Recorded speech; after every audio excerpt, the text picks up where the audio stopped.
I live with my parents and my brother. It's always been a dream of my parents to adopt me and bro, our bio kids. And they had come to the decision that they want to adopt an older kid. They got matched with Jess, who is 13. Due to the current situation, she is not living with us, but we've met before and she spent a weekend with us in January. Jess, despite sometimes being sweet and kind, is very high maintenance and has a lot of anxiety and anger problems. She can go from 0 to 1,000 really quick. During her stay, she got triggered by something when we were in public. She and I went to a clothes shop and my parents were in a cafe nearby.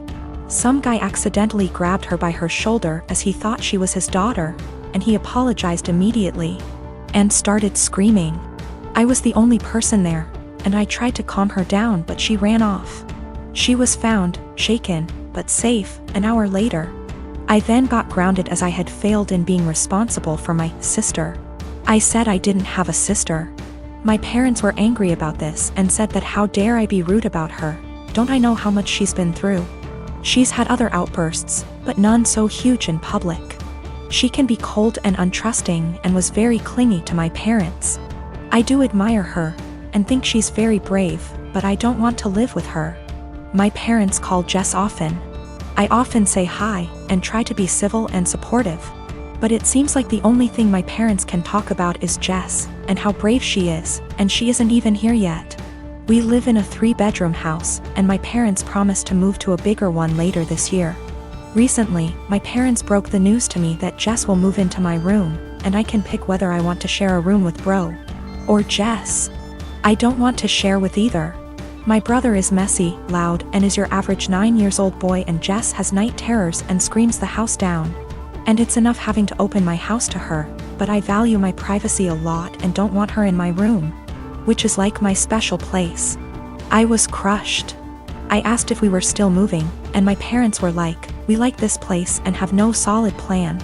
I freaked out and was like, you guys are forgetting you have another daughter and are too excited about the shiny new one to remember that the one you have has feelings and boundaries, and if you're changing everything I've ever known, at least I deserve to be listened to. If this is how life's going to be, I don't want to have a sister. Good to note, my room is big enough to have a wall put in, and my parents considered it a few years back. I would be happy with that. They refuse, even though we can easily afford it, because it is too much effort. My parents are offended that I'm not being welcoming towards my sister. And I'm offended that the life I knew is going to be turned upside down, and I'm not going to have the thing I value most, my privacy. I'm a 30-year-old male and my best friend got married last week. I just bought a house and my wife is expecting our son in November. So I let him know I was limited in what I could contribute financially, but did tell him I would try my best. So, I went to the bachelor party in Maine, I rented the tux, and paid for mine and my wife's dinner at the rehearsal dinner. I also had a gift of $300 that I was going to give them, but we will get to why I didn't give it to them. His now wife, then fiancé, texted me multiple times a day with updates fine. I didn't always respond, and it got to the point where if I didn't respond at least once a day, I'd get a call from my buddy. I have a full-time job and am redoing some rooms in my house, so I'm busy. She texted me for the following reasons. 1. My wife was not allowed to talk about our pregnancy at all. She didn't want anyone to focus on that more than her, the bride. 2. She was not going to order special food for my wife, no one asked her to. My wife was fine with whatever she was going to be served. 3. I was not helping the groom enough, he had to help her with favors, seating charts and programs. So I had to help him with those things, according to her. She also said to get ready to help with thank you notes after the wedding. 4. She said if I was a true best man, I would offer to pay for the bar bill. I don't even know what that means. 5. She had to read to approve my speech before the rehearsal dinner and wanted to be included as much as my buddy. She told me to make up things if I had to. I was also not allowed to include anyone but the two of them, and no inside jokes or stories about my buddy that didn't include her. 6. Her last text said to tell my wife to keep it together and not make a pregnancy scene during the wedding. Also, she wanted her to choose a dress that downplayed her pregnancy as much as possible. I was just so aggravated. I spoke to my friend to see if he could reason with her. He told me to just play ball on this one, it's her day and to cut him a break. Because he'd be dealing with her nonsense for the rest of his life. I was annoyed but calmed down. The day of, all the bride and my buddy do is scold me, berate me and bark orders. I head down to the bar for a drink. The bride's mother is there and warns me not to get drunk because I've ruined her daughter's day enough. I didn't give them the card with the cash and in the speech. I used my friend's exact wording about having to deal with her nonsense for the rest of his life. I wished them the best and told him I'd always be there for him, especially during the divorce. 6 years ago my son Matthew had a daughter with his now ex-wife Josie. I have always thought of Josie as my own daughter, so when they divorced 7 years ago due to my son cheating, I was conflicted and disappointed. Josie wasn't particularly close with any of her family, so my husband and I naturally took them in. Josie was an angel.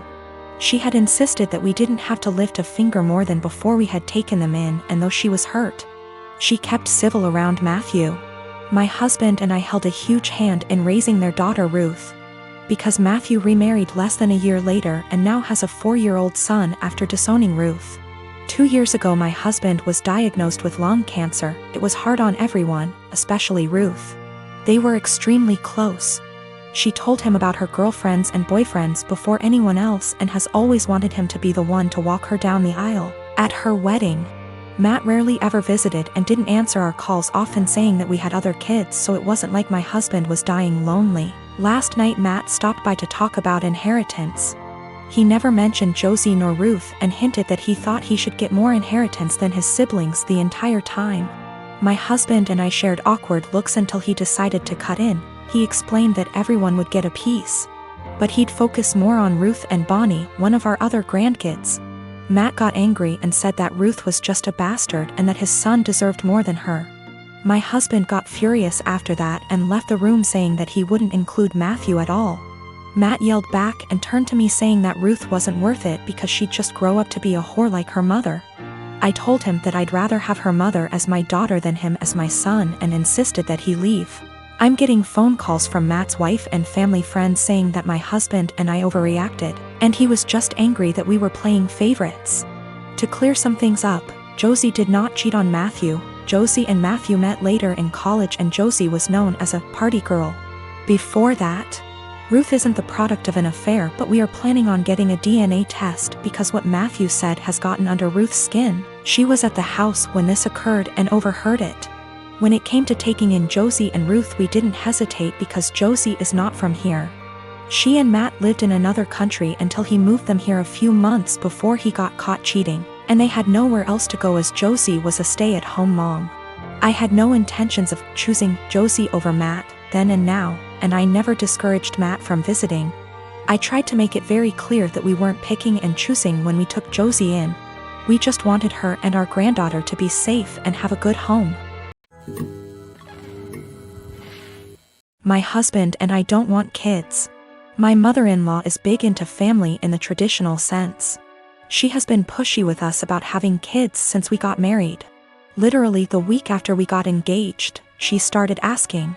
My husband has always changed the subject, and has even told her that it's really none of her business. Every time we see her, she asks. Everything we do is built around the idea of us having kids. 3 years into our marriage, my husband said we might not even have kids and mother-in-law would not hear it.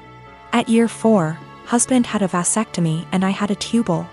So this weekend we were all at their home enjoying some barbecue and drinks and everything. When I get up to grab a beer, my mother-in-law asks me if maybe I should drink water instead, because wink wink nudge nudge. You never know.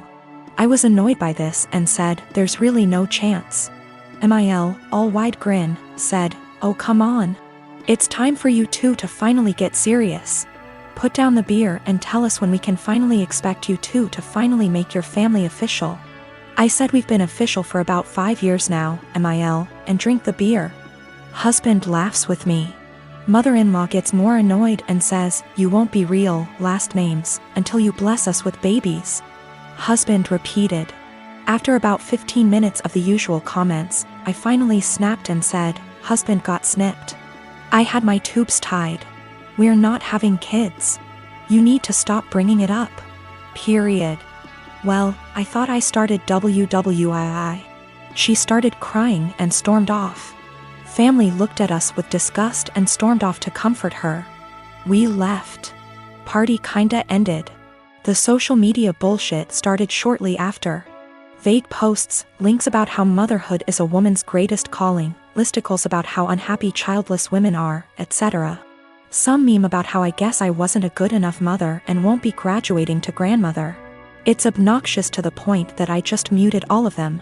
My mother-in-law finally called me this morning and told me that she was willing to put this all behind us if husband and I came over, and listened to her reasons that we really need to have kids. I told her no, that we are tired of her pushing this on us, and then she said, "You two aren't prepared to be real, last name S. I'd like a refund for what we paid for the wedding." It wasn't that much. It was like $400 for the rehearsal dinner. I hung up on her. When recounting this to my friends, a few of them said that I was the asshole here for dropping it like that. But I don't think she was ever going to drop it if I didn't finally make a serious, direct comment about it.